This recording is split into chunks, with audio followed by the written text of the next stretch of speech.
Well, thank you all for staying tonight. I realize you stayed here not just to see me, but to see you get the flowers on your table.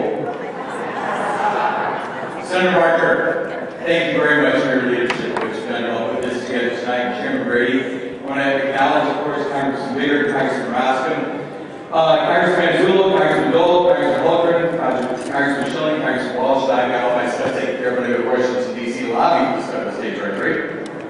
Speaker Gingrich, I had to leave us a little bit ago, Congressman Pence, and Senator Santorum, thank you very much for being with us here in Illinois. Mr. Ambassador, we want you all to spend some money with us here while you're visiting us. We've used motor fuel tax and sales tax revenue.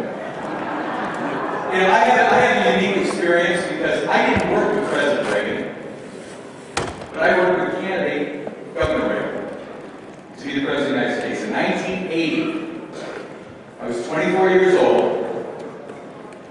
And I was the executive director of the state of Illinois for Ronald Reagan's campaign to defeat Jimmy Carter.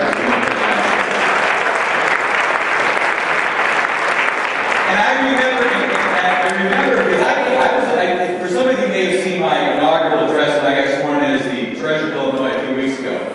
I stood there in that arena, a room full of Democrats primarily, except my friends came down, because this was back when it was party. And I told him up front, my grandpa was the Democratic chairman of Livingston County. I got a nice round of applause from my friends there. But I also reflected in my mind that, as some of us have talked about before, our good man we're honoring tonight was a Democrat as well. And he was not born into a Republican, but he decided to be a Republican. And that's a part of what I was. I remember going to those days in 1980.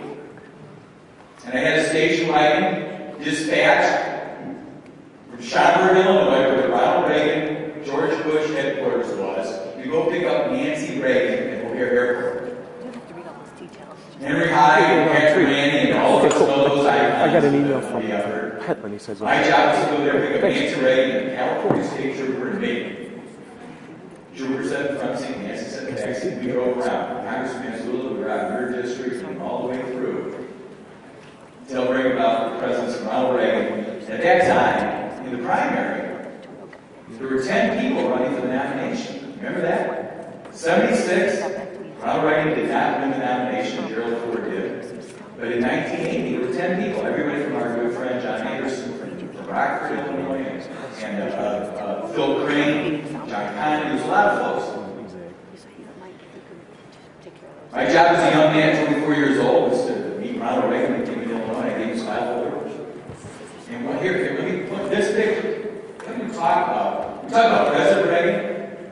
This picture of a cowboy hat was from the campaign of 1980 as governor to become the president. That was a candidate for the presidency of the United States. This picture was the picture of the president of the United States. This 24-year-old young guy out campaigning from a Democratic family had become a Republican, shook this man's hand, looked him in the eye, drove his life around. Maureen Reagan, Ronnie Reagan, Mike Reagan. Some of you remember Michael Land and Charles Heston? These were all the iconic White House, to become the White House friends, the Hollywood of America that came in to help this man become the next leader of the free world. I remember getting a phone call one time in Schaumburg from the national operation that said the sons of the candidate for the vice presidency were to come visit us in Illinois. And I'm thinking to myself, you know what, doggone it, I am too busy trying to like the next president of the United States for these guys. But we did it anyway. We set up all this stuff, made the volunteers were stuffing envelopes, and they were licking stamps, and that was the day she had lick stamps, and we were selling keys at that. And they closed the car, and their blue jeans, and their shirts, and come, they pop out, and I said, well, hello, Jeb Bush, hello, George Bush, nice to see you here. Now, I had no idea those guys were the next president of the United States and the governor of Florida. So always, Gregor and Ron, never forget to, when she comes, shake her hand, look him in the eye, Senator, because they may be the next president of the United States. Senator Santorum, welcome to Illinois. And Ambassador, thank you. I told the Ambassador a little bit ago, I'm going to stay. You're the last guy speaking, but I'm after you. I'm staying for you. And doing all those kind of things.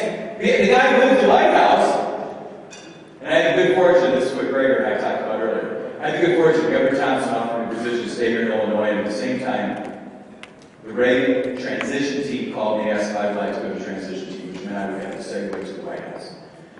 It's a tough thing to do now I'm 25. It's a tough thing to do as a 25-year-old kid. What do you do? I stayed here in Illinois. I worked hard for the governor. But one of the things I remember, here's a couple things I want to leave you with real quick, Mr. Chairman. Two things. On that cold, bitter, cold day in Washington, D.C., when that man went up there to take the oath of office, I stood there and I had this little sense of pride knowing that maybe this little part of the world that was about to be changed, I had a piece of it. And there was a moment, for those of us who were out there in that cold, cold day, there was a moment that started to ripple when the word came that 52 hostages in Iran had lifted off to come to America. They knew at that time that a new leader of America was about to take office.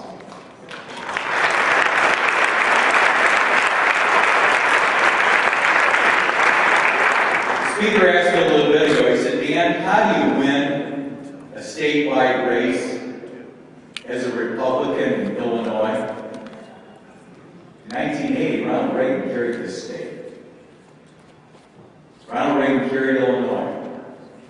And the speaker asked me, he said, Dan, how do you win a race as a Republican statewide in the state of Illinois? I said, Mr. Speaker, I'm going to tell you something. I really, really looked up here at this man's picture. I said, Mr. Speaker, I think the way you win a race in the state of Illinois, man, you're going to appreciate this. The way you win a race, let's bring it home right now. Let's celebrate the President's birthday, and thank you very much for those of you that are honoring us on the national stage to be with us. But let's bring it home right now to our state. The way you win a race right here in our state, targets to turn this place around with blue, a little bit of purple, and maybe we're going to turn it red sometime, is do and believe and talk and feel like Ronald Reagan. If they are with you 80% of the time, the issues are a friend, and not 20% as an enemy. We have to look at the issues 20%. If you're with us 80% of the time, the issues, you know what? By golly, we can make a difference. We can move from the minority to the majority. We can elect Republicans in the state of Illinois. We have to feel and believe like that as Ronald Reagan. We cannot be just if you're with us 100% of the time. If that's the case, Illinois will be the perpetual minority. The way we're going to turn the state around, the way we're going to elect governors, more congressmen, House, Senate, and deliver delegates to the President of the United States is to think more like Ronald Reagan. Mr. President, happy birthday.